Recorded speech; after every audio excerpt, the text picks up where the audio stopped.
You two worked together so closely for so many years on the Clone Wars. Do you recall maybe one of the best pieces, if not the best piece of advice that George ever gave you?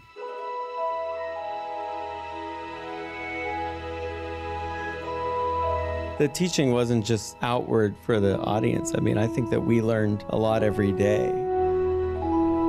We must have drove you crazy in the beginning with what we didn't know. And the big difference was how patient George was at teaching us all these things about film. It's amazing how character building that show was for me and how it was for other people that made it through that production. It became a great group effort of people that by 2012 we had been working for many, many years together, not just me and the writers, but me and the whole production team, Athena, Joel, Keith, Paul, Killian, you know. There was nothing that we couldn't do on that show. There was no challenge that was too big.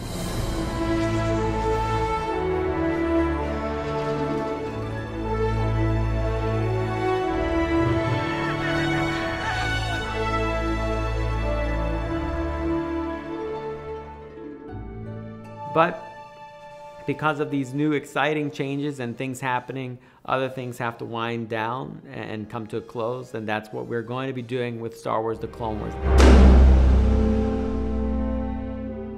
Lucasfilm and the Clone Wars supervising director Dave Filoni have announced that Star Wars: The Clone Wars, the television series, is over, and that the 5th season that just came to an end was the final one for the show.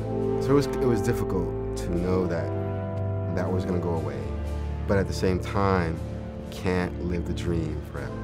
And so it was the greatest kind of learning environment that I've ever had. I knew every day that one day it would be over. It was sort of the end of an era with George telling Star Wars stories.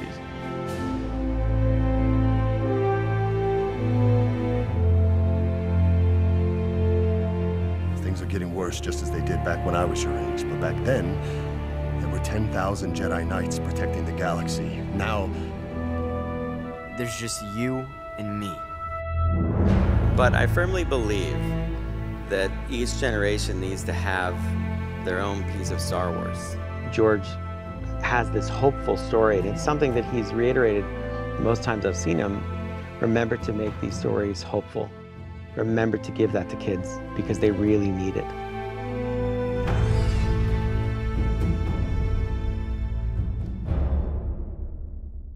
Before its revival, Lucasfilm Animation's groundbreaking Star Wars: The Clone Wars first came to a sudden and unprecedented end on March 11th, 2013. Though George Lucas, Dave Filoni, and their team of writers had written scripts and story ideas all the way to the series finale, production on the show was far from over. Some of those cancelled Clone Wars stories would eventually see the light of day, but Disney had no ambitions of allowing Lucasfilm Animation to finish them anytime soon, especially given the show's above-average budget, mature themes, and focus on the prequel era. Still in the early days of Disney's ownership of the brand, the company was more interested in a unified approach across all its books, comics, games, and shows. The original Star Wars trilogy.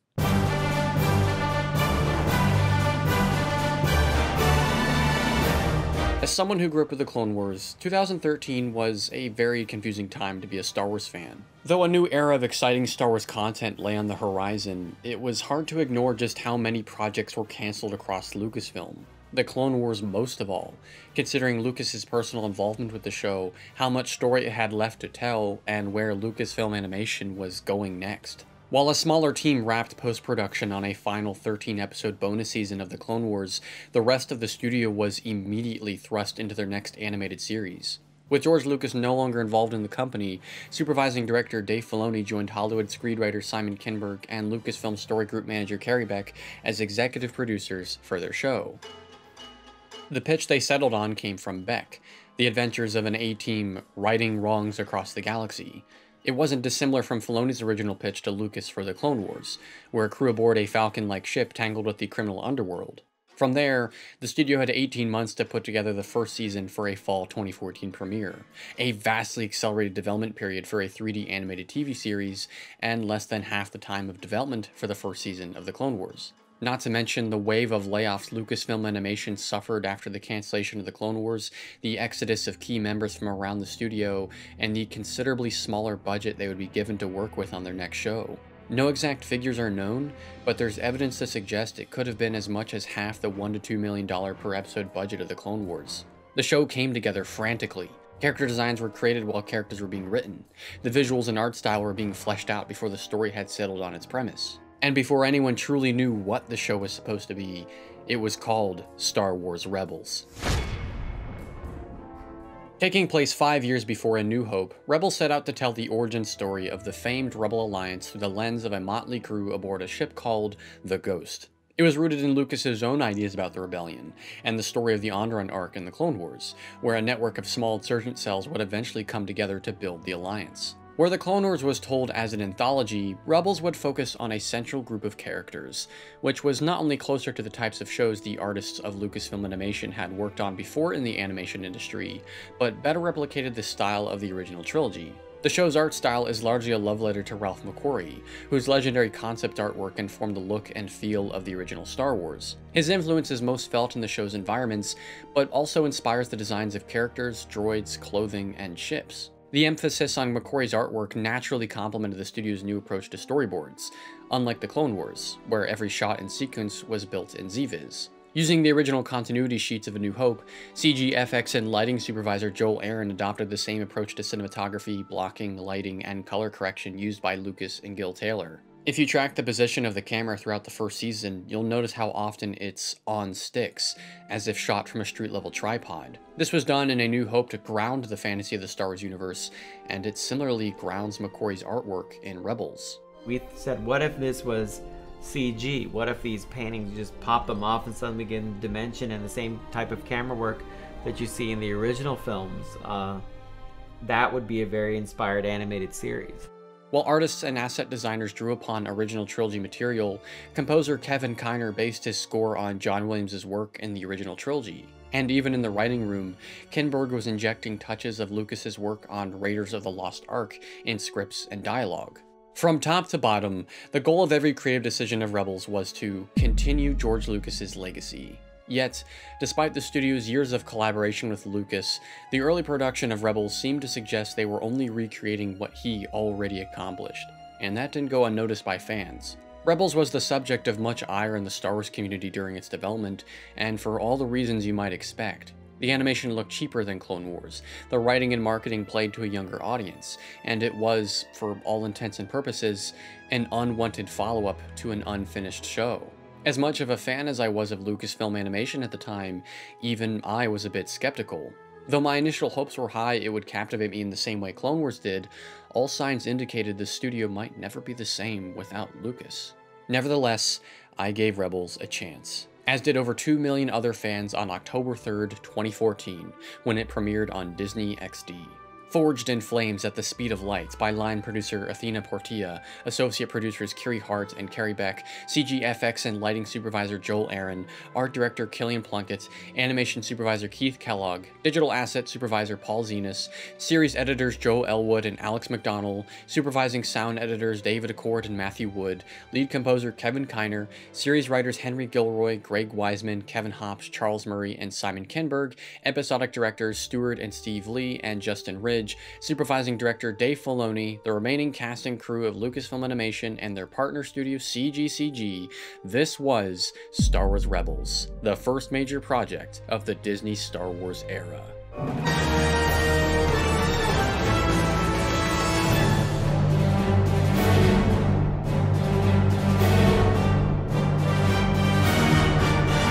It is a dark time for the Star Wars galaxy. The Jedi Knights are all but destroyed, the Empire is at the height of their power, and the citizens of factory colonies like Lothal are helpless against their might. But the Emperor himself has foreseen a new power rising in the Force, one that may eventually ignite the elusive spark of rebellion.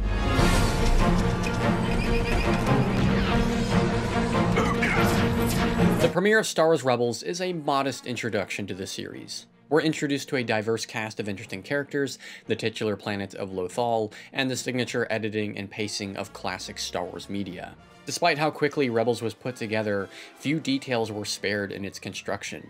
Everything on the screen has character. The Imperial propaganda that wraps around every street corner, the design of clothing, the emphasis on height and length, and Stormtrooper helmets, speeders, and walkers, and, of course, the Macquarian environments, where rough-edged subjects sit against vast backgrounds. Macquarie's influences are further felt in the show's use of surface-drawn lines on character geometry and the incorporation of deep focus, where objects in the distance are just as visible as subjects in the foreground. I would argue there's even a touch of Hayao Miyazaki in the color palette and sparse environments, which, frankly, wouldn't be the last time Filoni was inspired by Miyazaki on Rebels. There's certainly a smattering of strange character designs, and less than satisfying visual choices inspired by classic Star Wars, such as thin lightsaber blades and hand-drawn laser effects, but these never demean the detail poured into the show's visuals, nor Lucasfilm Animation's own love for the animated medium. But that's not to say the visuals in Rebels always come across so thoughtfully. What many fans had initially feared about the animation style of Rebels is hard to deny when watching the pilot. It does feel cheap. There's nary a shot with more than a few characters standing in it, and dialogue interactions are frequently handled in congested setups. That's not necessarily a criticism, but it occasionally begs for more shot variation. Fluidity permeates the style of everything in Rebels, yet moments of cartoony, robotic animation occur more frequently than they should. Sort of like the influence of 2D animation tropes in a 3D animated movie like Tangled, which, according to Filoni and Kellogg, was a key inspiration for the character animation of Rebels. Unfortunately, Lucasfilm Animation didn't have the budget nor the time to really pull off the effect. They also didn't have the budget for cloth sim, special effects, and even the cinematic 2.35:1 aspect ratio of the Clone Wars, which is why Rebels is shot in the 16:9 ratio. It gave the crew less to render for each shot. And certainly, the small scale of the show befit its smaller budget. Far fewer assets would need to be created for each episode. Visually, Rebels still accomplishes a lot more than most other televised 3D animation, but the sky was hardly the limit for Lucasfilm Animation like it was on the Clone Wars. A barrier to creative freedom, and in more ways than one. Pressed for time, money, and inspiration, the first season of Rebels can often feel at conflict with itself. For the dark times, they've sure never felt this light. The TV Y7 rating of Rebels makes it accessible to a younger audience, but too many tacky jokes and weightless stakes ends up precluding the investment of an older audience. This creative turn after the studio's late seasons of the Clone Wars initially seems baffling, until you read how some Disney executives originally wanted Rebels to be a comedy. Personally, I don't mind a lot of these jokes, but I definitely drew the line at another fruit episode. Wait, you did all this for fruit? No. Okay, maybe a little. In many ways, it feels like the studio was retreading the mistakes of the Clone Wars Season 1, especially if you consider the over-reliance on original trilogy nostalgia between recreations of classic set pieces, gratuitous cameos from larger-than-life characters, and Kyner's overuse of Williams' leitmotifs. It reminded me of the criticisms levied against The Force Awakens when it came out, and that comparison concerned me quite a bit. Rebels not only had a difficult act to follow, but a treacherous path to walk. And in the face of that uncertainty, Dave Filoni and his crew didn't exactly put their best foot forward. All they needed to do was follow the spark, a spark entirely of their own. So if there's anything in the pilot that's evidence of that, it's gotta be the characters.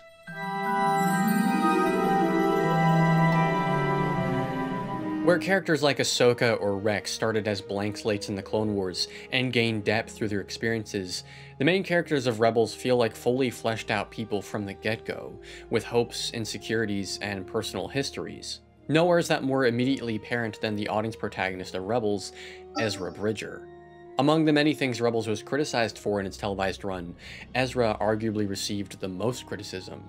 He's one musical number short of being Aladdin, and Uncle Owen and Aunt Beru short of being Luke Skywalker, and a few too many annoying jokes to be a likable character. He's not unlike Ahsoka Tano in that regard, who was widely loathed by fans until later seasons of the Clone Wars. To Ezra's credit then, his naivety and childlike innocence early on are crucial to his eventual growth. I have to admit, at times even I was charmed by Ezra's clumsiness, given how clumsy I can be in real life. But most importantly, Ezra is the focal point for the show's thematic narrative. And that's why, in the pilot, Ezra starts his journey alone, with no one to look out for but himself, until fates intertwined and Ezra encounters the crew of the Ghost.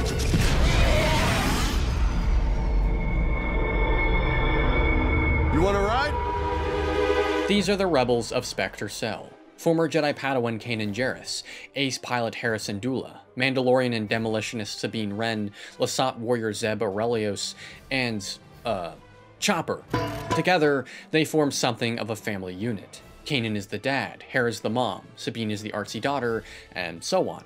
Even aesthetically, these characters look like they belong together, sharing the same shades of oranges, greens, and yellows through their outfits, many of the same colors prevalent in the eventual Rebel Alliance. Familial archetypes inform not only the traits and personalities of these characters, but much of their dynamics. This is especially apparent when Ezra joins the crew, as he develops a father-son bond with Kanan, or a brotherly rivalry with Zeb. Even Hera throughout the show calls Sabine and Ezra the kids, as she swoops in after them like some sort of crackshot minivan driver. No matter what your definition of family is in real life, it's natural to relate at least some of these characters with someone you know. For me personally, Zeb reminded me a lot of the fights I had with my older sister when I was younger, and Chopper reminded me of one of my cats. Considering the younger audience Rebels targeted, this creative decision makes sense. Young or old, family means something to everyone. It's arguably what the core of Star Wars is all about, what Lucas has long coined as a family soap opera. Yet, beyond the operatic lives of these characters, Rebels' emphasis on family serves a much deeper purpose. Understanding how family shapes our identity and allows us to actualize our goals. By exploring these ideas through the experiences of our heroes, family takes on a whole new meaning in Rebels. It's not just the intimate ties between a tight-knit group, but the power of connection that unites people against uncertainty. In many ways, that power is foreign to Ezra, who's been on his own since the age of 7. But in other ways, it's entirely natural and waiting to be embraced.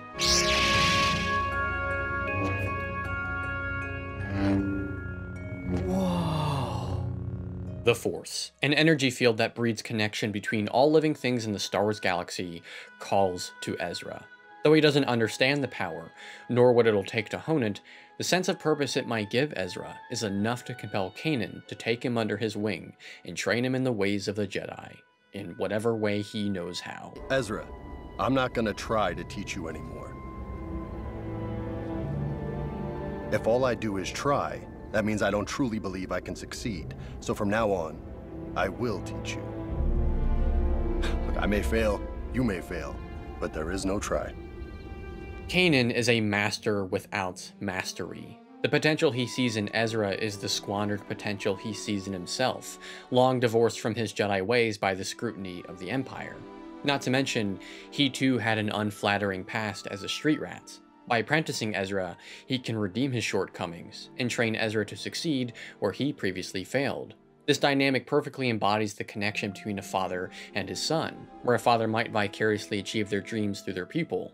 Kanan and Ezra's best moments evoke this relationship, especially in the imagery of a father and his son playing catch at the end of Rise of the Old Masters. Through Ezra's training, Kanan comes to realize that his biggest obstacle is not what he doesn't know so much as it is himself. He feels inadequate, and throughout Season 1, the writers go to great lengths to draw this truth out of Kanan, especially through the Grand Inquisitor. Welcome. In the spirit of Star Wars villain design, the Inquisitor is a walking embodiment of what he represents: fear. And because of the Inquisitor, our heroes are forced to confront their fears. For Kanan, it's a fear of failure. His confidence wavers in the Inquisitor's presence, and he's easily unmade in almost every battle against him. For Ezra, it's a bit more complicated. Ezra has long been stuck, unable to move on from the absence of his parents, and unable to form new connections. Now a part of the Ghost Crew and a student to Kanan, Ezra's greatest challenge is accepting the connective power of the Force. He may seem reluctant to acknowledge connection, but only because he's so afraid to lose it. Thus, Ezra's greatest fear is the same fear that plagued Anakin Skywalker and will eventually tempt Luke: the fear of loss. It's an easy path to the dark side, and the Inquisitor makes that abundantly apparent.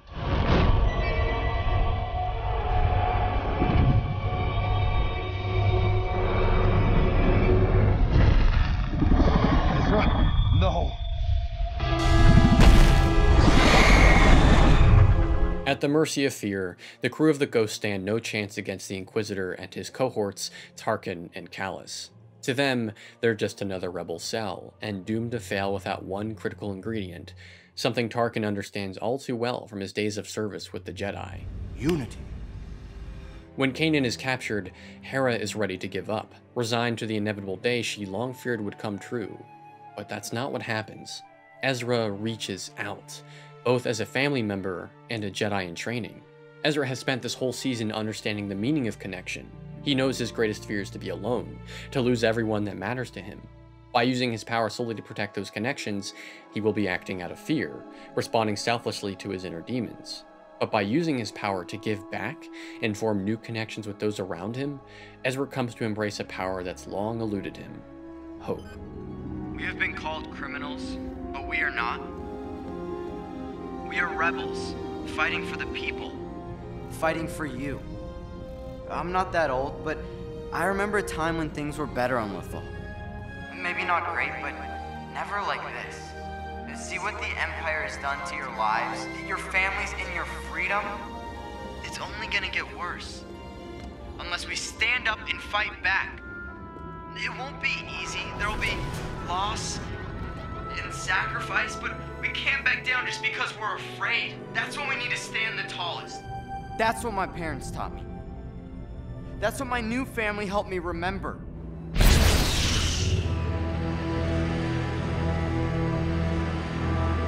Stand up together.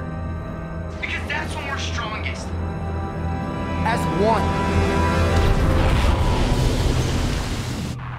Rebels' commitment to scale pays off immensely by the Season 1 finale, where the lone crew of the Ghost attempt to rescue Kanan from Tarkin's fleet. If they mess up, the rebellion will be squashed before it even begins. But as long as they have each other's backs, they may yet succeed. Just as Ezra acknowledged his fear in the Jedi Temple in Lothal and found the resolve to move forward, Kanan redefined his Jedi identity. Now locked in battle with the Inquisitor once again, he will only find victory by trusting himself and being one with the will of the Force. And thanks to Ezra's fake-out death, Kanan's fear of failure dissolves to his greatest strength. No, because I have nothing left to fear. A weapon of fear is futile against the fearless, and so the Inquisitor is no longer a match against Kanan. The time-old clash of light and dark draws to a predictable, just close once more. But not without the Inquisitor's chilling remark, a harbinger of the perilous consequences lying in store. There are some things far more frightening than death.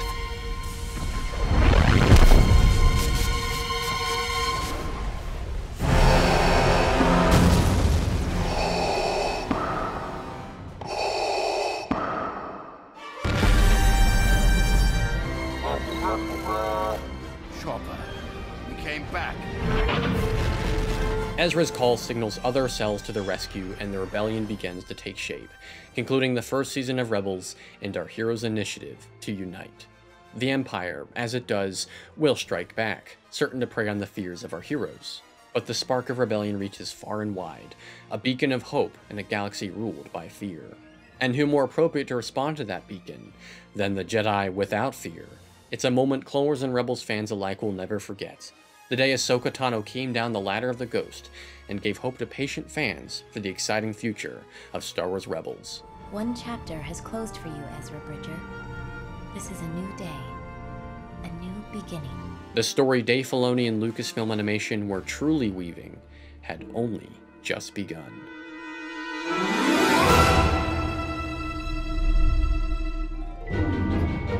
With the cutthroat initial development period of Rebels in the rear view, Dave Filoni and Lucasfilm Animation could approach future seasons with far more clarity. Though each future episode would need to be finished in a rapid one-year pipeline, the end of Season 1 gave the show newfound momentum. Joined by French-Vietnamese animation studio Virtuous Sparks, the entire team behind Rebels worked closer than ever, preparing them for the next chapter of their story. For these reasons, Season 2 is not only where Rebels came into its own, it's where Lucasfilm Animation recovered their greatness and soared to entirely new heights.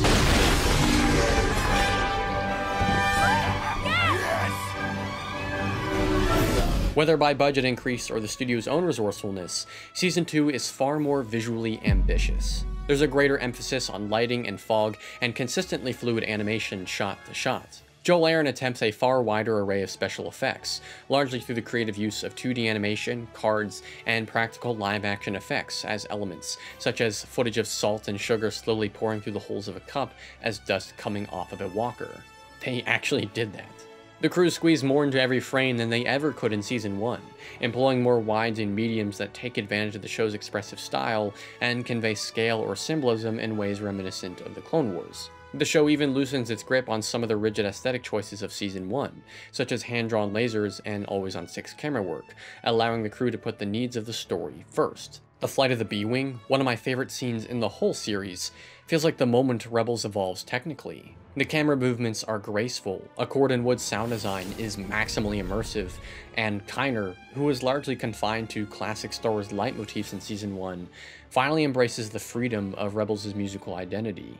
After Wings of the Master, it truly feels, to me anyway, that there was nothing stopping Lucasfilm Animation from crafting the story they wanted to tell. Except the budget, of course. Though subtle, Season 2 also evolves narratively. Our heroes travel to a far wider variety of locations, truly giving viewers a sense of the Empire's omnipotence. The reintroduction of beloved Clone Wars characters not only directly connects the two shows, but allows their stories to continue in a way that services the main characters of Rebels. And, most of all, where the journeys of these characters lead by season's end connects them to the much grander whole of the Star Wars mythology. The same mythology and mysticism found in even Lucas's earliest drafts of Star Wars. And unbeknownst to the naive early audience of Rebels, it's the same mythology baked into the show from the very beginning.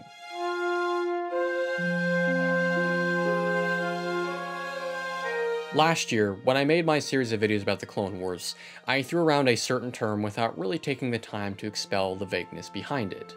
The mythology of Star Wars, or interchangeably, Lucas's mythology. On its surface, the idea conveys that there's a common style of authorship across all iterations of Star Wars. At least, all the good ones, anyway. Whether it's A New Hope, The Phantom Menace, Knights of the Old Republic, The Clone Wars, or Rebels, and whether it even has George Lucas' fingerprints on it or not, every Star Wars story is grounded in the same mythology. Akin to the legends of Norse mythology, the dramas of Greek mythology, and the hieroglyphics of Egyptian mythology. These stories largely share common themes, motifs, and iconography. And though new ideas may be interpreted from time to time, they usually find a way to apply to the greater mythology. What's interesting about Star Wars, then, is how Lucas wanted to blend the myths and traditions of several different cultures into one canon. He was heavily inspired by Joseph Campbell's The Hero with a Thousand Faces in this regard, which attempted to collate the traditions of several different cultures into a shared archetypal narrative, infamously known as the monomyth, or the hero's journey. And that we have definitely talked about plenty on this channel.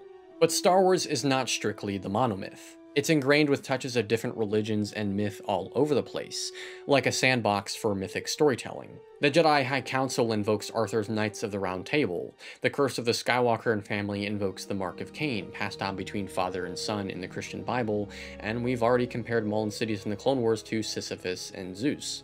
It should come as no surprise, then, that these mythological touches persist in Rebels. The name Ezra comes from the Bible and means help, as biblical Ezra helped establish central law to Judaism, allowing dispersed Jews across the world to survive as a community. Canaan likely derives from the similarly spelled Canaan, the Lord's promised land and home of the Canaanites, who were wiped out by Joshua and the Israelites before they claimed the land, which doesn't sound too far off from what happened to the Jedi. Hera probably stems from the Greek goddess Hera of marriage and family. Sabine comes from Roman myth as a group of women that made peace between two warring groups. And this one might be a reach, but Lothal is also a lost city of the ancient Indus Valley civilization and was a major center of trade in the region. All of the names are 100% deliberate, especially Ezra helping a community come together and Lothal thriving on the exchange between different people. Now, do these details enhance Rebels? No, not necessarily. But it does highlight Filoni, Kinberg, and Beck's efforts to instill Rebels with the same mythological quality at the heart of Star Wars. As we'll point out, this aspect of the show only intensifies as it progresses. Where Rebels is enhanced by mythology can be found in its characters and themes, and that's the core of the Force. The core of the Force. I mean, you got the dark side, the light side. One is selfless, one is selfish. and you want to keep them in balance. The Force can be understood as a higher power that connects all living things. Belief in the Force constitutes belief in the collective whole that everyone is a part of. Those who follow the light side not only acknowledge that collective, but find ways to give back to it. Conversely, the dark side refuses to acknowledge the collective, and only thinks of the self. Hence why the light side is selfless, and the dark side is selfish. By giving oneself in service of others, one can achieve balance and follow their destiny. But to truly accomplish that, an individual must rise above their fear. Fear is the quick and easy path to selfish comfort. And so, by confronting fear, we can give hope to others in the power of positive change. This is what circumvents everything in Star Wars. Hope versus fear, selflessness versus selfishness, and community versus isolation, always expressed to the audience through the experiences of the characters. Looking back on Season 1, we can already see how these themes are woven into the narrative. Ezra begins his journey alone as a self-serving pickpocket, and, over time, becomes a catalyst for unity. He only accomplishes this by both forgoing his selfish lifestyle and battling his fear of abandonment. Only then does he embrace his found family. In Season 2, the themes of the Force extend even further, even applying to characters who don't wield it. Now joined with Phoenix Squadron and entrenched in a fledgling rebellion, the new threats our heroes face will test their bonds and exploit their fears more than ever before. And there is perhaps no greater omen for those threats than the rude awakening awaiting them on Lothal, the cold machine known as Darth Vader.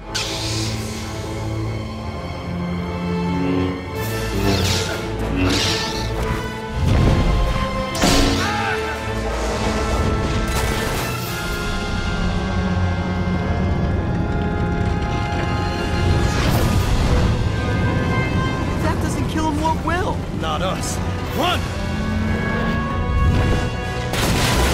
Despite his scant few appearances this season, Vader's presence looms over it from start to finish. He's portrayed less as a man and more as a force of nature, that of fear. Our heroes might have believed their fear was conquered in Season 1, but the complex truth unraveled by Season 2 is that one rarely ever defeats fear for good. A challenge lifelong it is, not to bend fear into anger. Every day, we choose whether to act out of it or in spite of it, and the Ghost Crew will have to make the same choice for themselves. As the season goes on, Filoni and Aaron communicate this struggle visually, positioning Ezra, Kanan, and the other rebels at the edge of darkness, or cascading them in it entirely. That is the impact of Vader, an eclipse to the hope the rebels worked so hard to give Lothal in Season 1. That doesn't necessarily mean hope is out of their reach, but it will be harder to attain. Hunted by Inquisitors, pursued from base to base by Cal's forces, and confronted by difficult pasts, the only way Phoenix Squadron will survive their trials is with each other's help. And who better to lead them out of this particular darkness than the surviving veterans of the Clone Wars? Ahsoka sends Spectre Cell to find Rex, Wolf, and Gregor on Selos, where they're living out their days of retirement fishing for Jupa on Hal's moving ATTE. All of them struggle with PTSD in some capacity, and fearing their days of fighting might not be over is largely what triggers Wolf to call the Empire. Kanan too, as we've seen, is weary of the past, and sees the clones as the traitors who gunned down his master. But against the Empire's forces, Kanan pushes his fear aside, evoking the days of the Clone Wars when Jedi and clones fought side by side. Though Kanan refuses to trust Rex well after Selos, he eventually learns to step beyond his past and see Rex for the compassionate soldier he's always been. Thus, Rex becomes the first of many new recruits and part of a warm, welcoming family.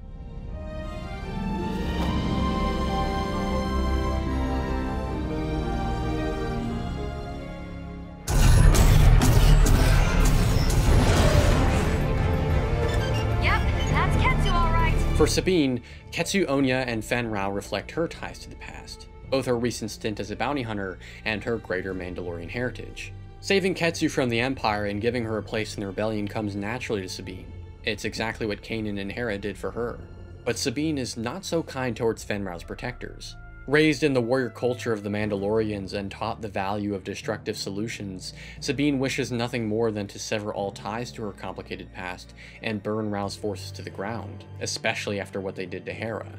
but through Kanan, who demonstrates both the Jedi quality of sparing a life and the importance of overcoming fears set in the past, Sabine holds her demons at bay, whatever they might be.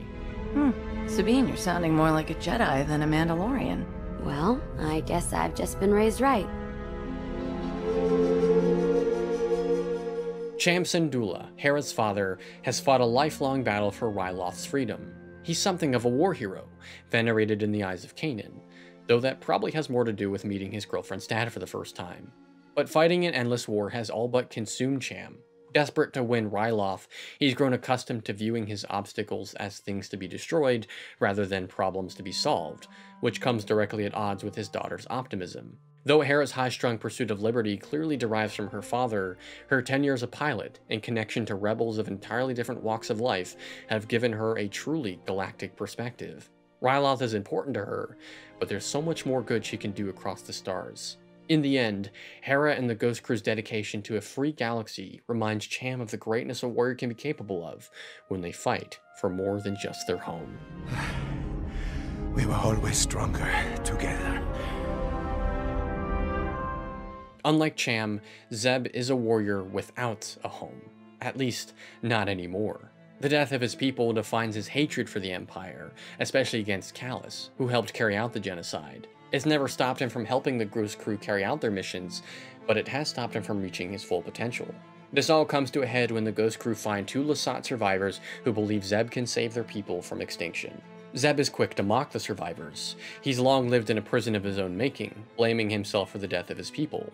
What he fails to realize, at least until talking to Ezra, who's long struggled to accept the death of people of his own, is that this is a second chance to do the unthinkable.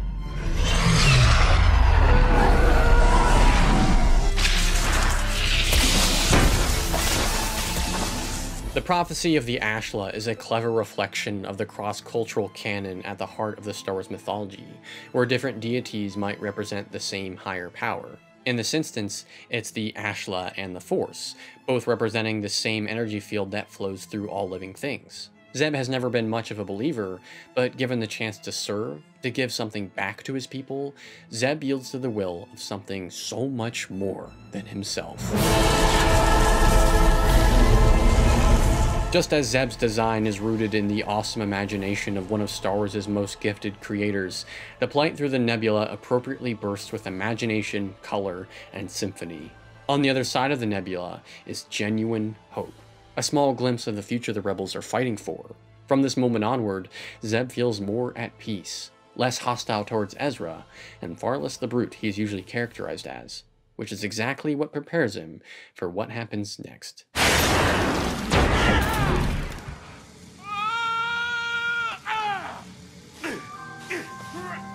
Stranded on the frigid moon of Geonosis, Zeb and an unlikely Kallus must overcome their bitter resentment towards each other in order to survive.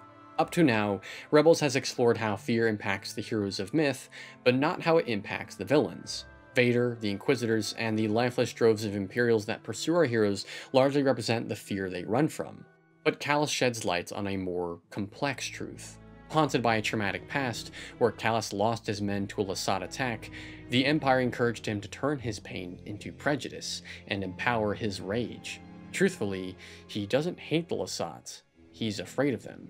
Until entrusting Zeb with his survival, Kallus never had to humanize him. And now that he has, the fear that once gripped his heart gives way to a bottomless void. Zeb has everything he needs, a family, a cause, and hope.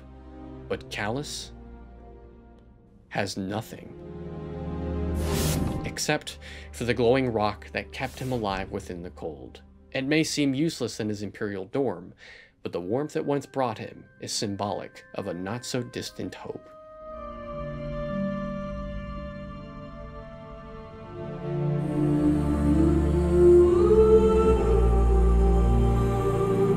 Time and time again, Ezra has watched his friends face their fears, untangle thorny pasts, and find purpose in the growing family of the rebellion.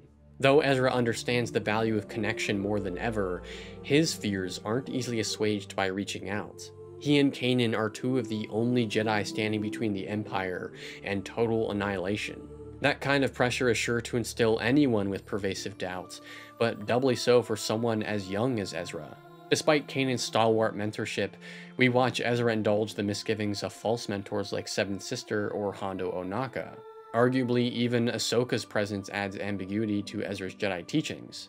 His connections are usually unassuming, but often muddled by a doubt-ridden, self-serving mindset. Yet, when met by the most personal of his fears, the dreaded fate of his parents, Ezra retreats to his solitude, reminded how little his connections could ever help him. Kanan insists otherwise, reaching out as any father figure would. And Leia, riddled with the same dilemmas of their generation, offers him a different perspective on connection. I feel like because I can fight, I have to, for those who cannot. And I think you might be the same way.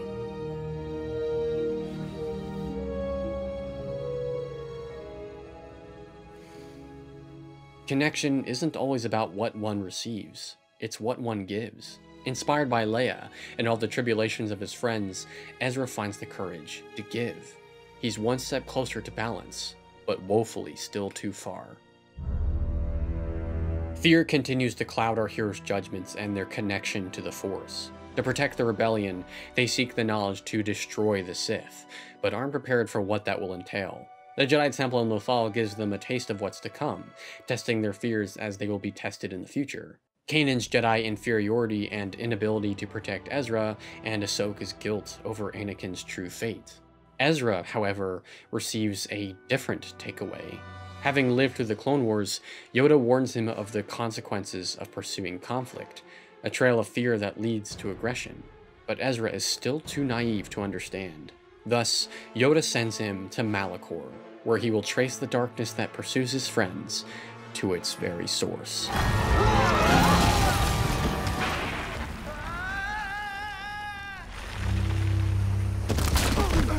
Malachor is the ultimate mythological playground of Star Wars rebels. The belly of Malachor is comparable to the Greek underworld Hades, the Sith holocron is the forbidden fruit, and the twists of irony and fate that unfold over the Twilight Apprentice are the penultimate proof of the Force ideology.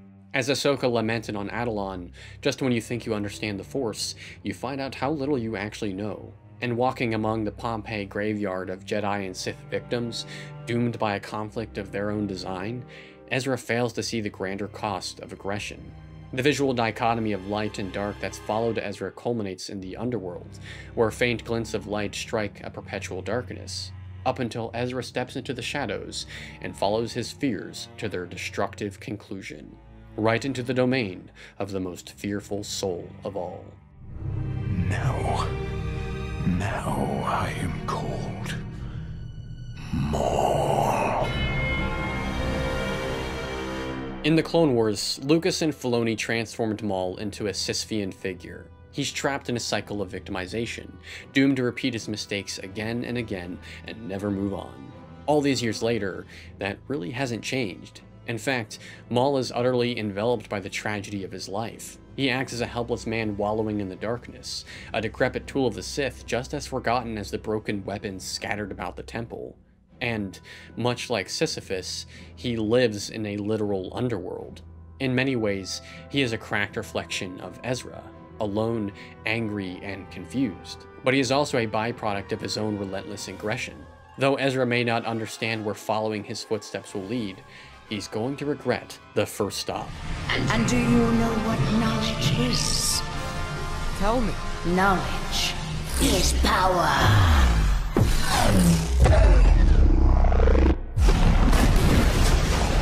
Force wielders clash blades all the way to the top of the Sith pyramid. As the action ascends, so do the beats escalate in importance and climax at the top, a literal point of no return. The entire spectacle is a parable to the consequences Yoda warned of, the pursuit of conflict, the indulgence of fear, and the inevitable suffering of choosing darkness.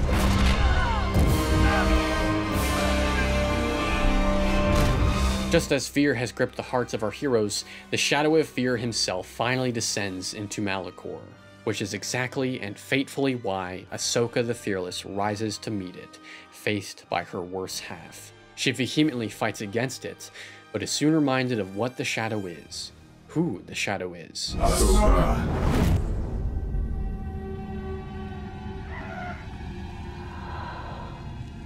Ahsoka. Anakin. He may have pursued his fears to the bitter end, but Ahsoka will not. I won't leave you. Not this time.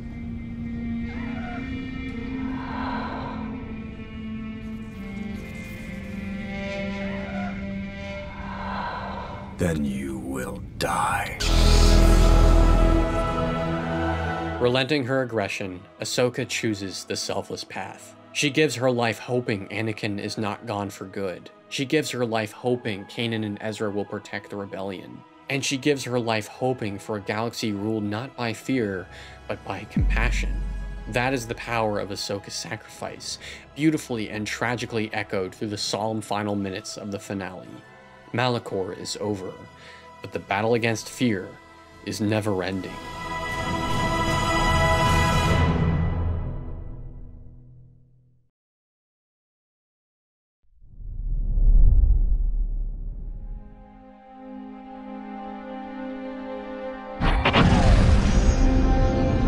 "2016 was a big year for Lucasfilm Animation. After 2 successful seasons of Rebels, Lucasfilm Animation began to expand. Not just the team behind Rebels, but the entire studio. Future shows like Star Wars Resistance and Forces of Destiny were entering pre-production, while other teams around Lucasfilm developed a closer role with the studio for future projects, like Rogue One. To oversee the growth, Dave Filoni was promoted to president of Lucasfilm Animation, with Carrie Beck as vice president. Though they maintained executive producer roles on the show, Filoni's promotion left a temporary void in the crew during the show's 3rd season: supervising director. To fill that void, Filoni called upon a longtime friend, his assistant director during the days of Avatar: The Last Airbender, the episodic director of Clone Wars episodes Rookies, The Gungan General, Innocence of Ryloth, and The Holocron Heist, director of the Rebels shorts before the series premiere, and co-storyboard artist on The Twilight Apprentice, Justin Ridge. It's really trying to keep that vision from the very beginning, like, okay, this is the end goal, and let's just keep that vision as strong as possible through all the steps to get to the end product. Season 3 was well mapped out by the time of Filoni's departure, and he would return to direct specific episodes, such as Trials of the Darksaber and Twin Suns, but the studio was otherwise under Ridge's watch, and that was no small responsibility. The shift taking place behind the scenes of Lucasfilm Animation seemed entirely fitting given where they took Rebels next. Where the show previously struggled to convey more complex ideas within budget and the TV Y7 rating, the synthesis of new and old creatives around the studio fostered a subtly more expressive approach to the art style. The fires of the Archeon Nebula emulate the searing anxiety of outrunning the Empire's destructive clutches. The bleak winter on Crow Nest reflects the emotional distance between Sabine and her family, and the untold death and devastation incurred by Thrawn's invasion is visually as gothic as the organ that plays whenever he's on screen. In some ways, Season 3 melds into a mythological backdrop, with our heroes as the center stage archetypes, and that comparison extends farther than you might think. Finding stability on Atollon, Season 3 sees our heroes face not what the Empire's relentless pursuits, but personal crises of identity. The old guard of characters like Kanan and Hera take a backseat to younger characters like Ezra and Sabine, burdened with increasing amounts of responsibility. It harkens to Campbell's monomyth, as the young are shepherded by the old to go out into the world. Like much of The Hero with a Thousand Faces, it reflects the cycle of responsibility told again and again through various legends and prophecies. What Season 3 delves into, then, is how our heroes are compelled by those prophecies. Separated from family and called upon to lead, what paths do they follow? How does tradition impact their identity, and how will they apply that to their obstacles? As always, the themes of the Force will encircle their actions. But because of the guiding example of people like Zeb, who already fulfilled a prophecy of their own, the shrouded path forward isn't as dark as it seems. Unless you're Ezra Bridger. When did Kanan teach you that? He didn't. Ezra has grown in the dark side of the Force. Though the Sith holocron is an outlet for his vengeful powers, Kanan's absence has inflicted the most damage of all. The shedding of his armor and new depression beard symbolizes a different Kanan, enveloped by his inadequacy. His crippling doubts have rendered him a hermit, and that doesn't sit well with Atollon's own resident hermit in the slightest. Hello.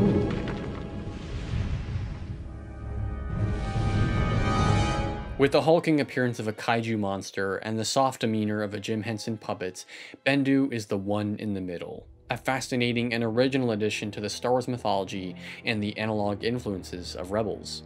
Amidst generations of endless war and conflict between the light and dark, Bendu has religiously abstained, never to help others in need, nor take anything for himself. He embodies the danger of drifting towards apathy, much like the Jedi in the prequels. However, his neutrality extends so far beyond even his own personal whims that he has gained omnipotence, the ability to see all through the Force, forward, backward, and the true nature of the present.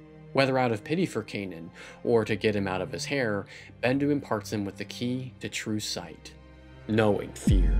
No!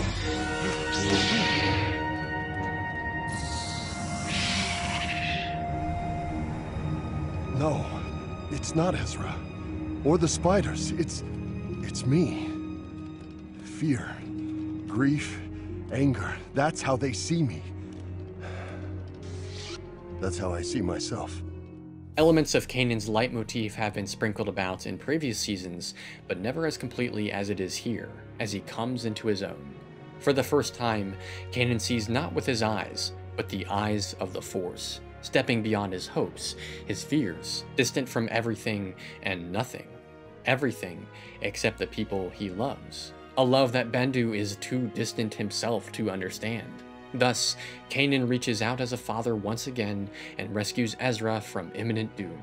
Though the path to the light side has never been more illuminated for Kanan, his duties as a father have alike never been more dire, and that becomes all the more apparent when the legacy of the Darksaber falls to Sabine. The only thing I'm learning is that Ezra must be really gifted to learn as well as he has from a lousy teacher like you. Bestowed by fate with the Star Wars equivalent of mythological Excalibur, an artifact capable of uniting her people, Sabine chooses to stand alone. More than her desire to erase her past on several occasions, Sabine's fierce independence and penchant for expression derives from her ostracization from Mandalorian culture. To Sabine, art isn't just a hobby, it's a survival tactic, one that's allowed her to have a sense of self and personal culture when she couldn't embrace her own heritage. And though the Ghost Crew compliments her disdain for the Empire, her true reason for being here is far less glamorous. If her trust insecurities in Season 1 and destructive instincts in Season 2 were any indication, the effect of her past is nothing short of traumatic. The tragic dichotomy between Sabine's estranged heritage and personal identity is beautifully portrayed in her leitmotif, appropriately written by one of Kevin Kiner's own children, Sean Kiner. The theme builds and intensifies throughout the episode as Sabine wrestles between her own destructive outlook and Kanan's noble guidance, culminating in their epic confrontation and Tia Sakar's greatest performance moment in the whole series. Kanan becomes the mentor Sabine needs, tough on her emotions, but no less empathetic. The core of Sabine's doubt, the source of her fear, is herself. I helped enslave my people! I wanted to stop it. I had to stop it. I spoke out. I spoke out to save them. To save everyone! But when I did, my family didn't stand with me. They chose the Empire. They left me. Gave me no choice. First she spoke out, then she was abandoned. Now, she is broken.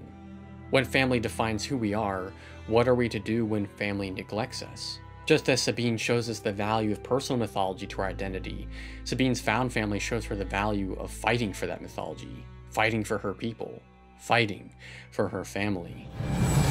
Meeting Clan Wren is illuminating in much the same way as meeting your friend's family for the first time. Sabine's stubbornness, passion, and upbringing are all informed by Clan Wren, while her found family of the Ghost reflects the person she wants to be.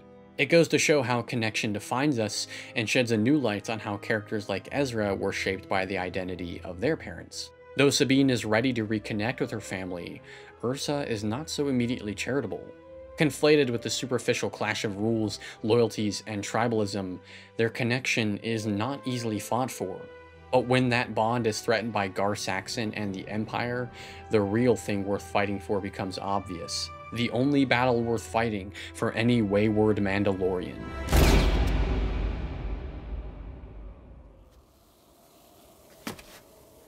The one that will bring people together. Clan Wren chooses family and heals the long-frayed bond with Sabine. Her absence from the crew is bittersweet, but one thing is for certain.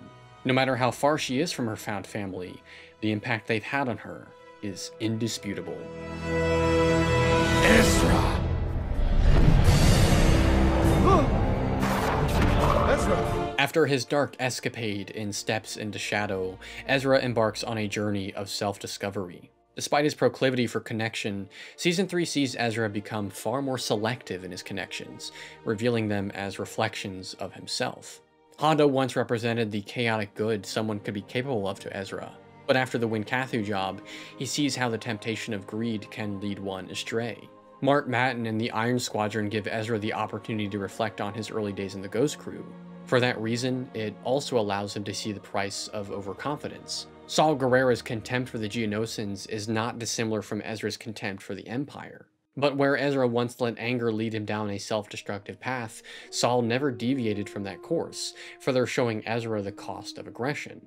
And, on the surface, his distance from Kanan may result from frustration with his teachings, but deep down he blames himself for Kanan's blindness, afraid and unable to forgive himself.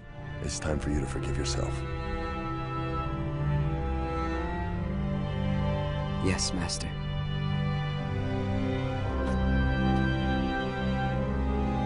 All these connections inform Ezra, not just as a Jedi, but as a human being.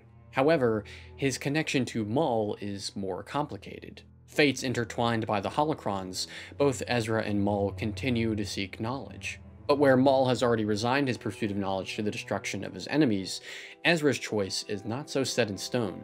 Malachor brought Ezra to the ends of fear, and he's been walking his way back ever since. Yet, it's not until Twin Suns that he puts all the pieces together. Under the dismal heat of the Dune Sea, Ezra chases the pursuit of power to its ultimate destination, a desolate nothingness, surrounded by no one and chastised by regret. It takes a village to keep Ezra on the right path, and surely no one must understand that more than the former master of Anakin Skywalker. You're in the wrong place, Ezra Bridger. In the fledgling mentor role he will one day fulfill for Luke, Ben is a desperately needed guide for Ezra. The holocrons probably did tell Ezra the truth, but Ben's sentiment isn't wrong either. The truth, the narrative behind legend, is what we make of it. We can use it responsibly in service of others, or empower our own ability to destroy. Ezra may think he is doing right by chasing the power to stop the Sith, but his true power originates elsewhere. And that's home, back to his family. The very thing Maul wasted so many years ago and used Ezra to reclaim a small semblance of. Having finally learned his lesson, Ezra is nothing more than a passing bystander in the history of two Titans. More than the finale to their long-standing feud, the clash between Ben and Maul is the definitive testament to the Force mythos. Both of these figures have suffered failure, been dealt with loss. But where each loss has only given Maul more bottomless anger, Obi-Wan Kenobi never stopped searching for meaning in his loss. He was once a warrior of the Jedi Order, back in the days of the Clone Wars. Now, he's a defender of peace, giving his life to protect the future. And he couldn't have made it this far without his connection to the humanity of Qui-Gon Jinn, whose death was Maul's crowning slight against Obi-Wan, whose death defined the force of nature Maul would become, whose death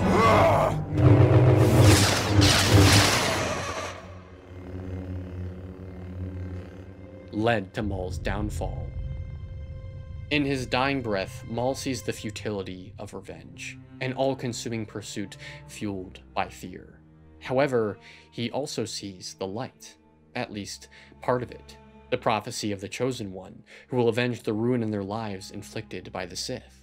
Ben has devoted the rest of his days to protect it, and that alone should speak to the importance of a legend. Though distant, it will eventually become their only hope.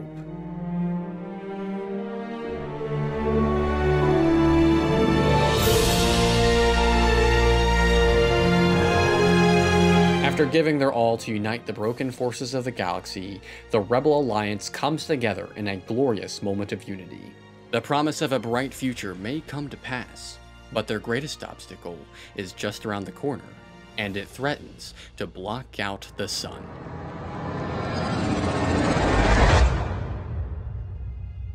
There's always a bit of truth in legends, at least according to Ahsoka, though it's not untrue of Star Wars either. For such a massive, long-running IP, Star Wars arguably has its own meta-mythology in the form of legends, the old canon before Disney's takeover. It's only fitting that a show concerned with the mythological aspects of Star Wars cherry-picks so many things from legends, as once mythic figures come to life in our heroes' stories. Timothy Zahn's Grand Admiral Thrawn is the titular example of that for Rebels. Though his reintroduction is welcome fan service, his purpose is deeply woven into the show's themes. Thrawn is a tactician. He studies patterns, looking for the inherent weakness in any opponent's strategy. Absolutely everything he does is calculated, and nothing is reactionary. But his biggest asset, ironically, is art, the expression of one's culture, history, and narratives. Art and expression obviously circumvents everything the Rebels do. Sabine is an artist herself. Both Ezra and Kanan carry on the legacy of the Jedi, and as we saw early in the season, Hera's Calicori means everything to her. It's unusual for someone from an organization built on sterility and industrialization to see so much value in art. But Thrawn is not your usual villain. Kiner uses an organ for his theme, a stranger to the saga's musical canon, and Lars Mikkelsen gives Thrawn a deceptively soft demeanor. Therein lies the nature of Thrawn's appreciation. Art gives Thrawn a connection to his opponents, albeit an aloof one. And like Maul, he manipulates these connections to his benefit, just as easily as he manipulates the helpless officers around him. This is why Thrawn is the perfect nemesis for the Rebels. He too knows the power of prophecies and the collectives they serve. To know your enemy is to know their hopes and their fears. And for Thrawn, that knowledge gives him the power to wipe his foes from the face of existence.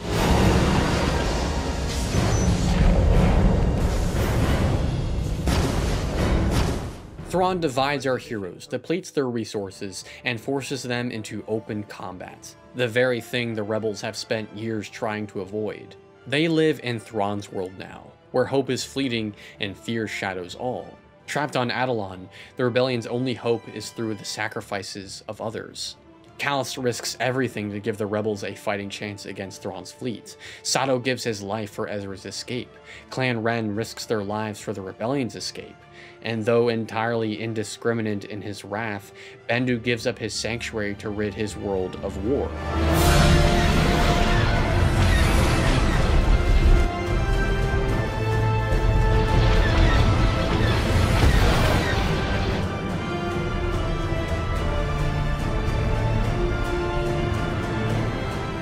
Everyone surrounding the crew of the Ghost gives up something for their survival, allowing them to fight at least one more day. Thrawn may understand how connection serves the Rebels, but he can never comprehend the true strength of selflessness. Which is why, when Thrawn crosses paths with Bendu, someone who bends to nothing but the Force, he doesn't understand him. Bendu cannot be manipulated, and will serve Thrawn no use, except for the insight of his eventual downfall. What do you see? I see your defeat, like many arms surrounding you in a cold embrace. In the end, the Rebels are together. Now more than ever, they know what it's like to lose. But the sacrifice of those around them can't be for nothing. Whatever lies ahead for the rebellion, it must be faced courageously. The prophecies, legends, and narratives of old have led them this far. But to win this battle, they have to do more. Become more. They must forge their own prophecy and light the way for the galaxy. There's a future for us, one where we're all free.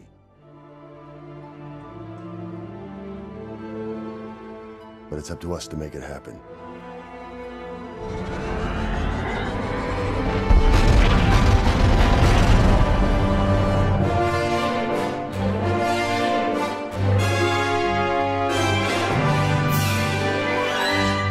And what do stories do for us in that sense? What are myths? They try to show us our place. Myths help you to Have your own hero's journey. Find your individuality. Find your place in the world. But hopefully remind you that you're part of a whole and that you must also be part of the community and think of the welfare of the community above the welfare of yourself.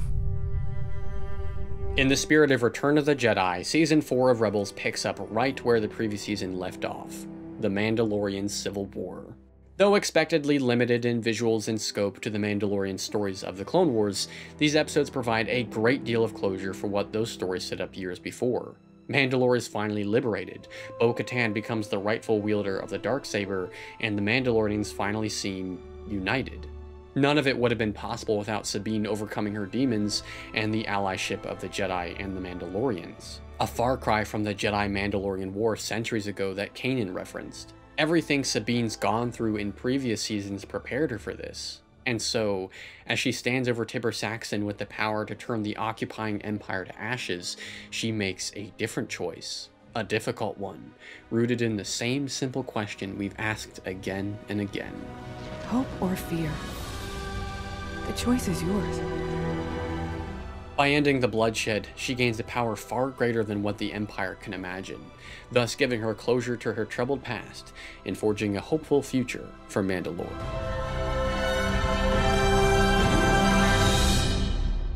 Closure can be a hell of a thing, especially if you're Dave Filoni, who never had the chance to bring Clone Wars to its rightful conclusion before starting Rebels. Though Rebels came to an end much sooner than the Clone Wars would have, I can't imagine it's something Filoni took lightly. Season 4 of Rebels is short, like the first season, but it's also committed to the highest production quality of any season thus far, and telling an entirely different story than those previous seasons. Mandalore was but the prelude to a much grander gauntlet. The test Sabine was faced with foreshadows the trials and tribulations ahead on Lothal. It's entirely deliberate then that Ezra and Kanan were the ones to accompany Sabine on Mandalore. We know by now how all these characters are connected, and how the values and actions of one informs the identity of others. Ezra and Kanan will face the greatest trials out of everyone in the Ghost Crew on Lothal, and Sabine's choice prepares them for the implications of that. It's absolutely about hope or fear, but it also touches on something final. Saul gets it, or at least half of it. Following orders will only get you so far.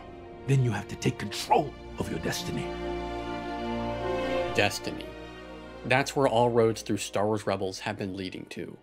The core of the Force articulates that every individual has a purpose. By following the light side and the selfless pursuit of giving, we will discover that purpose. And that is our destiny. What Saul touts seems more empowering of the individual, but overlooks the importance of the community. And without community, the connection to others, there's very little the heroes of Rebels could have accomplished. Heck, if it weren't for Ezra's speech in Lothal, the Rebel cells might have never come together, and the fate of the galaxy would be drastically different. Our heroes can think fate is theirs to control, sure, but it would go against everything their experiences have taught them. Sabine didn't find the Darksaber, it found her. Zeb didn't find his people, they found him. And once destiny called out to them, they learned to follow it, and change the lives of those around them for the better. Which is why, when Lothal bleeds out for the Rebels, they will answer the call.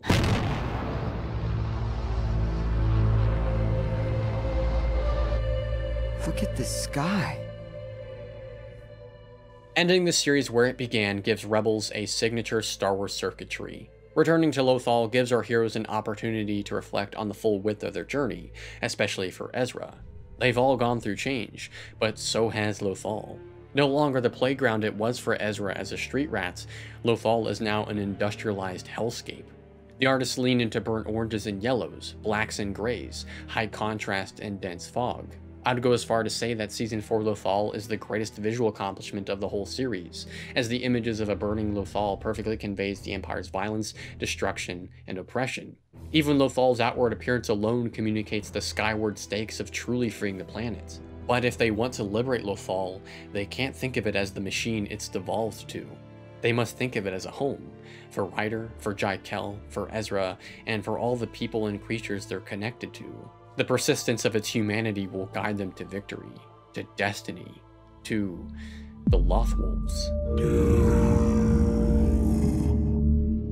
Filoni's infatuation with wolves is no secret across his work. Before Rebels had its name, it began pre-production as Wolf. Princess Mononoke and Wolf's Rain are both cited inspirations for the effects in Clone Wars and Rebels. He created Commander Wolf, put wolf constellations in the Mortis Temple, and hid wolf carvings in the Temple in Lothal in Season 2. Here in Season 4, Filoni finally unveils a purpose for wolves.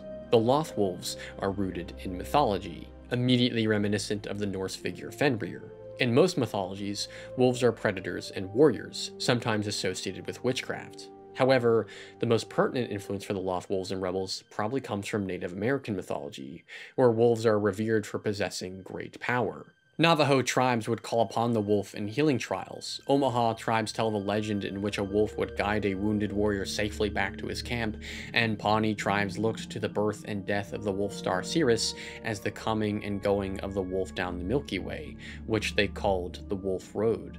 Aspects of these interpretations make their way into Rebels, but the latter folklore from the Pawnee holds the most direct connection to Rebels. The Loth wolves are guides, and though their powers are mysterious, it's implied they can travel through hyperspace, or a visually incomprehensible equivalent. The wolf constellation all the way back on Mortis and in the caves on Lothal also makes a lot of sense if you think of it as the Star Wars version of the Wolf Star. Not to mention, there's the commonly referenced Two Wolves legend of the Cherokee, where two wolves live inside you, one of darkness, one of hope. The one that's stronger is the one you feed. This binary makes a very literal reinterpretation in Rebels, as there are both dark wolves and white wolves, and, as we'll see later on, these wolves prey on Ezra's fear, but also bolster his courage. Delving even further into the context of the show, wolves are pack hunters. They thrive by community, just like the Rebels. And because they are guides, they are conduits of the greater will of the Force, of destiny. It has a deep connection to the Force, to the energy of this planet. Don't all living things? This is different. More focused. Like it has a purpose. The wolves' arrival is nebulous, but their intentions are not. They've chosen Caleb Dume. Not Kanan Jarrus, the man who long shunned his Jedi identity by answering to the Empire's fear, but the balanced, responsible, and caring man Caleb could be. The man he became after embracing his Jedi identity, training Ezra, fighting his fear of inadequacy, seeing through the Force, owning up to his love for Hera, and being the father figure for the Ghost Crew in their most desperate hour. Only then do the Loth wolves impart Kanan with his ultimate purpose.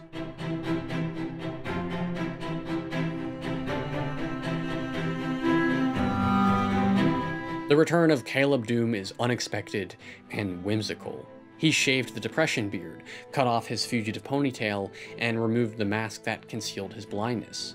Instilled with the knowledge of his fate, Kanan couldn't be more at peace, complemented perfectly by a graceful score, flowing visuals, and saturated hues in the environment. But Kanan's final act is no solo endeavor. Where he once struggled to trust Ezra to protect himself, wrestling with his traumatic youth as a Jedi survivor, he entrusts him to devise Hera's rescue. Contrary to the strict teachings of the fallen Jedi Order, Kanan finally believes in the value of his attachments. Ignoring them would suffocate Kanan, but following them too closely would make him possessive. Instead, Kanan discovers a balance. He knows his attachment to Hera will cloud his judgment, but he's not about to let the love of his life perish. For the Jedi, there's no greater service than sacrificing yourself to save others. And that is Kanan's destiny.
Kanan's death breaks our heroes.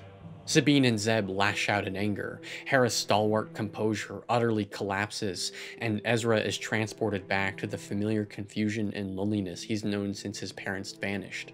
The Lothal insurgency has nothing left to give, and no hope for reinforcements. The family is divided, and their home will survive only in fractured memory. Fear will eat them alive. But Kanan isn't gone. Though nothing has quite prepared them for the loss of Kanan, his impact lives through them. He lives on in Heir's proud Syndulla legacy, Sabine's compassion, and quite literally, one of the Lothwolves for Ezra. Though our heroes were always going to find a way to make Kanan's death meaningful, I can't appreciate enough how Filoni and Sergio Payez dwell on the extreme pain and confusion of Kanan's loss. It is human to mourn and to miss. We can eventually reclaim our focus, but not without treading a broken path. It's especially fitting that the audience protagonist is the most confused and the most in need of guidance. The fate of the Force crushingly weighs on his shoulders, yet there is a path forward, the same path that Ezra has always followed. Fight. How? Together.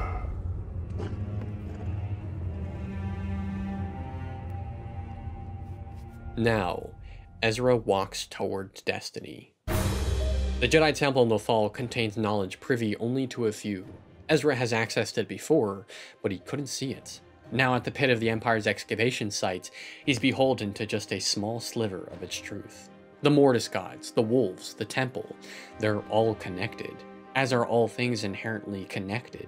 And within those connections is a world between worlds. Inspired by C.S. Lewis's Wood Between Worlds, Ezra's journey out of isolation poetically culminates in a plane where all living things are connected through time and space.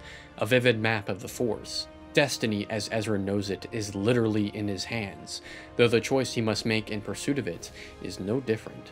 Which is why, when Ezra wanders back to the tragedy on Malachor, he sees an opportunity to attach new meaning to Ahsoka's sacrifice, born from an entirely selfless impulse. Ahsoka!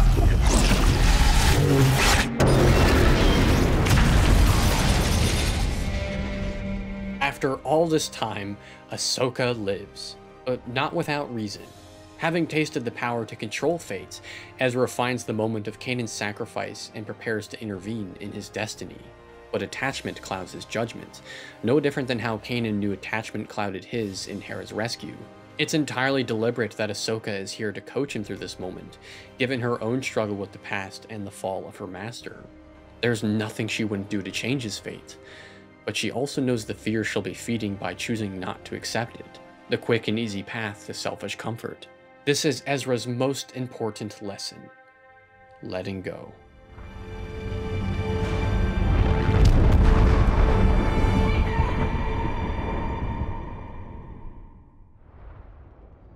Where Kanan's death first seemed like a horribly timed tragedy, it now gains unfathomable multitudes, imbued in the beautiful evolution of Kanan's leitmotif.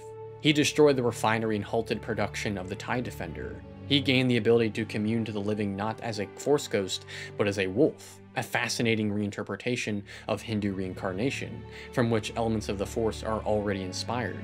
He inadvertently led Ezra to save Ahsoka's life and saved the world between worlds from the Emperor's clutches. He gave Ezra his final lesson, empowering him to march towards his own destiny. And he'll re-inspire the rebels to save Lothal. That is the legacy of Kanan Jarrus, Jedi Knight. Goodbye, Kanan.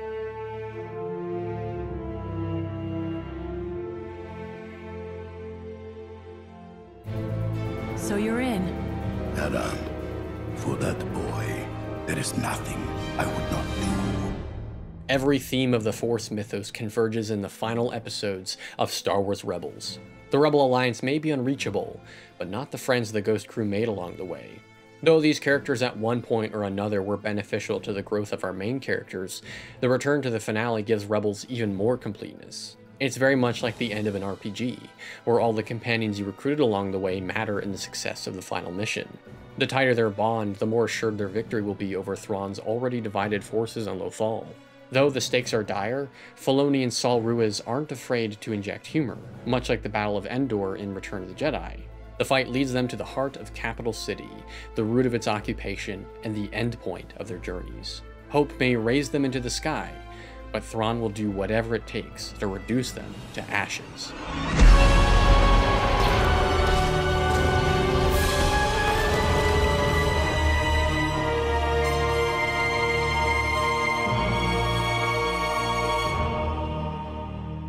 I await your arrival, and make no mistake, come alone. Ezra has always felt alone. In forging bonds, he found a temporary means to stave off his emptiness, but never to complete avail. He devoted his solitary fury in search of the power to vanquish his foes, but always walked away empty-handed. Now back on Lothal, he's never been surrounded by more of his friends, but still finds himself forced into the same precarious position, alone. And yet, he knows exactly what he's supposed to do. After all she's been through, Sabine might be the only other person in the room who truly understands the weight of that burden. She protects Ezra, so that Ezra can protect everyone. From the very first scene of Rebels, the Emperor foresaw Ezra's imminence. He knew the threat he posed to the coveted world between worlds, and what he might do to inspire others to rise up against the Empire. In a last-ditch effort, he tempts Ezra with his greatest desire, the eternal comfort of his long-gone family. For more than a moment, Ezra struggles. No hero wouldn't, but Palpatine couldn't possibly account for what Ezra's been through. The family he found, the battles they fought, the mistakes he's made, and the teacher and father who led him to this point. That after his sacrifice, the truth of loss became clearer than ever. Now staring the perpetual source of his abandonment in the eye, Ezra gains the power to dispel his fears. No one is ever really gone. You'll always be a part of me. I have to let you go.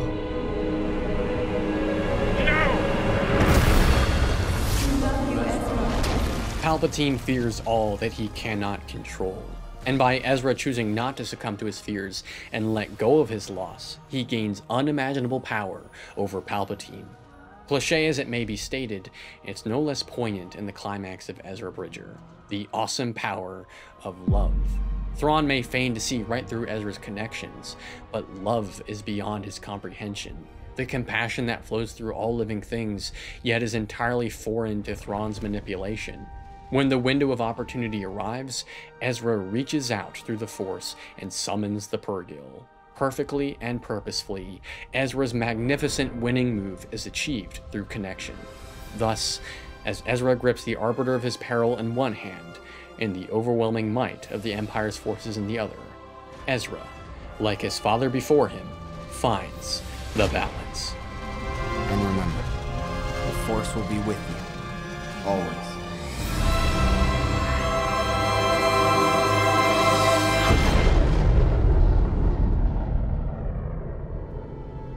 Fog dissipates, burnt colors give way to a vibrant blue sky, and the characteristically sparse streets of Lothal are overrun with nigh endless crowds of people, an astounding technical achievement for a show long confined by its budget. The significance of Lothal's liberation is not lost in that spectacle either, nor are all the sacrifices the Rebels made to get to this moment. By its conclusion, Rebels completely recontextualizes the symbolic importance of the legendary Rebel Alliance. Their eventual defeat of the Empire was not foretold by the might of their fleets or their skill in battle, but their persistent belief in hope. Because of Lothal, anything is possible. The Empire's doom is as inevitable as the sun rising over the horizon. And that's why the beautiful epilogue sequence after the war is the final scene of Rebels. Lothal is a sprawling utopia once more. Once misguided by fear, Kallus finds a new purpose beyond the stars with the Lasat people. Kanan's greatness lives on in Heir's family, and as a harbinger of the next generation, Sabine carries the torch of pursuing her destiny. Ezra is still missing, which means her and Ahsoka are going to look for him. Of course, at the time of this video, that story has yet to be told. But rest assured, wherever Ezra is in the universe, he and the Ghost Crew are together in legend. A prophecy of hope that will remind future generations that anything is possible when done together. silence, solitude. This is beautiful. I'm in a world all my own. I do not feel alone. It's easy to see I fit perfectly in this wonderful, beautiful suit.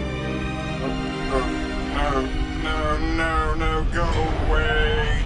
I was so happy. When The Clone Wars first came to its untimely end in 2013, and the production of Star Wars Rebels began, the future of Lucasfilm Animation seemed uncertain. Though they were mentored by George Lucas and responsible for some of the best Star Wars stories ever told, the accelerated development of Rebels didn't seem like the best environment for their creativity to flourish. Dealt with layoffs, budget cuts, the pressure of being the first major project of the Disney Lucasfilm era, and the delicate expectations of the Star Wars community, the team behind Rebels could have easily told a mediocre story and failed the legacy of their mentor. And though the first season of Rebels admittedly left a lot to be desired, a spark of greatness was buried within. A spark that would take time to cultivate, but once it would transform Rebels into one of the most soulful Star Wars stories ever told. And so, after 4 seasons and 5 years of production, Dave Filoni, Simon Kinberg, Carrie Beck, and the cast and crew of Lucasfilm Animation, CGCG, and Virtuous Sparks finally saw the spark of Star Wars Rebels all the way through to the end. What defined Rebels in the beginning, the budget, the TV Y7 rating, and its small scale, is not at all what defines the show by series end. The art style, the music, the performances, and the storytelling. And that shift isn't incidental. Because of what Lucasfilm Animation lacked technically on Rebels, every other aspect of the show improved. Though never quite as cinematic as The Clone Wars, Lucasfilm Animation's artists endeavored to convey so much more emotion through the expressivity of colors, light, and movement. The work of Kevin Kiner and his children arguably surpasses the music of The Clone Wars in its original run. Freddie Prinze Jr., Taylor Gray, Vanessa Marshall, Steve Bloom, and Tia Sakar breathe indistinguishable life and humanity into their characters. And because of the centralized focus on these entirely original characters, Filoni took us all the way through the arc of their journeys to their satisfying ends. Even some areas of the show, initially constrained by budget, blossomed over time as the studio became more resourceful and developed creative workarounds. Rebels may have not been possible without the Clone Wars, but the Siege of Mandalore and everything that will follow has been elevated because of Rebels, because of what Lucasfilm Animation achieved together. With Dave Filoni now presiding over the future of Star Wars storytelling as Lucasfilm's executive creative director, and all the storytellers and artists who worked on Rebels contributing to different projects around the company, the truth of Star Wars Rebels has never been more apparent. The legacy of George Lucas's mythology will go on. And yet, Rebels has yet to get anywhere near the same appreciation or exposure as even the Clone Wars, especially after last year. While Rebels is still remembered yearly by fans on the day of its finale, and continues to be relevant elsewhere in the canon, the show is still relentlessly chastised for its shortcomings. Helicopter lightsabers, the Empire's incompetence, the Rebels always win, filler episodes, Ezra is annoying, and Disney's refusal for Clone Wars level violence. As tired as these complaints are, I can't say I don't understand where they're coming from. Though I gave the first season of Rebels a chance, I fell off the show shortly into season 2 and never watched season 3 or 4 when they premiered on television. Aside from the many glaring issues we pointed out about the first season and beyond, I could never bring myself to embrace the show that replaced the Clone Wars, one of my favorite and most personal pieces of media growing up. It took me 7 years to realize how blinded I was by that grudge, and possibly how much happier I would have been to stay with the show. Don't get me wrong, there's things that didn't work for me at the start of Rebels that still don't work by the end. Lightsaber duels feel weightless, the 21-minute runtime doesn't always give great moments time to breathe, and if I'm being honest, yeah, a little bit more violence would have aided the show's darker edge. But ultimately, I think what Rebels achieves far outweighs what it doesn't. Rebels captures a genuine sense of mysticism in the Star Wars galaxy not felt since the original trilogy. The wonder of not knowing, the awe of sights and sounds beyond imagination, and the sneaking feeling that just maybe there is a reason for everything. There's a constant devotion to the idea of family, Not just what it literally is, but what it represents, what it's supposed to be. While these characters might have their differences at first, they always come around in the end, becoming models of unconditional support and healthy communication for young viewers who may lack those models in their own families. And most of all, for me anyway, Rebels preserves an uncompromising vision of optimism and hope through its characters, their families, and each and every outcome. And reflecting back on my messy, broken teenage years, when I first grew apart from my family and saddled the terrifying uncertainty of my life after high school, having a story that could have made me believe in that hope for just a passing moment every week might have genuinely saved me a lot of pain. Even after all these years, Rebels has given me a small bit of catharsis for what I missed out on back then, and that's a gratitude I can't completely express. I can only imagine how Rebels has impacted the viewers that grew up with it, and inspired them to grow and give in all the beautiful ways the found family of the Ghost did themselves. For that reason alone, all the flaws of Rebels have to be worth it. So once more, thank you Dave Filoni, Simon Kinberg, Carrie Beck, and the cast and crew of Star Wars Rebels for a true prophecy of hope. For starting a fire in complete darkness. For finding humanity in malignity. And for making the ordinary utterly legendary.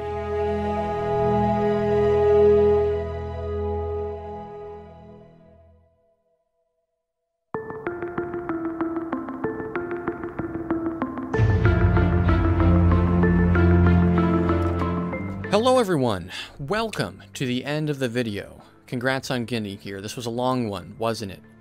Way longer than it was supposed to be in my outline. You know, sometimes that happens, but this video especially really got away from me. This was a video that did not want to get made. I had problems writing it, problems editing it, just pretty much from start to finish. This was a very difficult video to make. Though I do have to say, because of this video, I think I am a slightly better writer, and as with every video I work on, I learn more about editing and, you know, the whole jazz. So my sincere hope for anyone who has watched this video is that if you are a fan of Rebels, if, say, you like Rebels more than Clone Wars, that I've done justice by you. Because I personally do not fall into that crowd. I should say right now, I do not like Rebels more than Clone Wars. People have been asking me about that, but no. Though to be fair as well, I don't think I like anything else in Star Wars more than Clone Wars, so it'll be very hard for anything to ever dethrone that, just because it comes from such a personal, foundational place, you know, growing up with it. And my other hope is that if you are not a fan of Rebels, or, you know, you do not like it more than Clone Wars, maybe watching this video has heightened your appreciation for the show, because I know making it certainly did for me. And, you know, obviously just trying to enjoy the show as it was for the first time all the way through in preparation for this video. So, plenty of stuff to look forward to on the channel, Star Wars fans and viewers, though I want to talk about that stuff a little bit after I plug some things. So guys, you can follow me on social media.